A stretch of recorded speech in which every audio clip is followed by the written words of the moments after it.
तुमचे अंतःकरण दुखावले तर काय तुम्ही या दुःखद गोष्टीचाच उपभोग करीत राहणार. त्या कष्टप्रिय प्रसंगांना विसरून जा आणि स्वतःच्या मनाला शुभकर्मामध्ये केंद्रित करा. चिंतेपासून मुक्त होण्याचा सर्वोत्तम उपाय दुःखांना विसरणे हाच आहे. आमचे कोणी एकच नाही दुसऱ्यांना सांगून थकलो परंतु काहीच परिणाम होत नाही अशा बोलणाऱ्या स्वतःकडे बघावे. आत्मनिरीक्षण केल्यास स्वतःच्या निरीक्षतेचे साक्ष पटेल.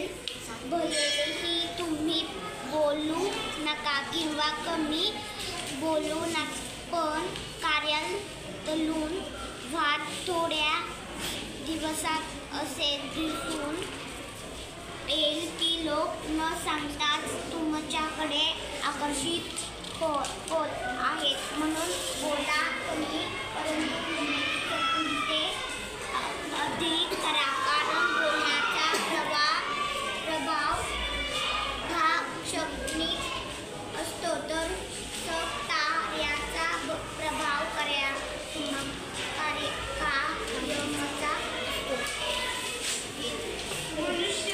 मनुष्यामध्ये एखाद्या कामाचा ध्यास असेल तर तो इतरांकडे 100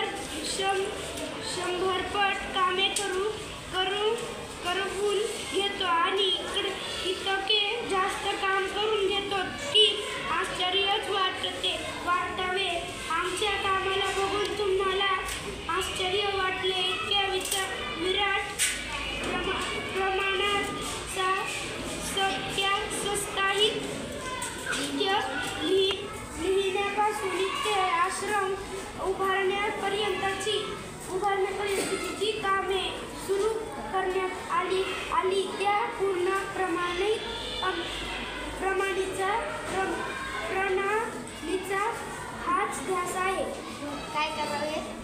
परिस्थिती आम्हाला अनुकूल नाही. आम्हाला कोणी मदत करत नाही. काही विशेष करण्याची संधी आम्हाला प्राप्त होत नाही. अशा प्रकारच्या तक्रारी करत राहणे व्यर्थ आहे.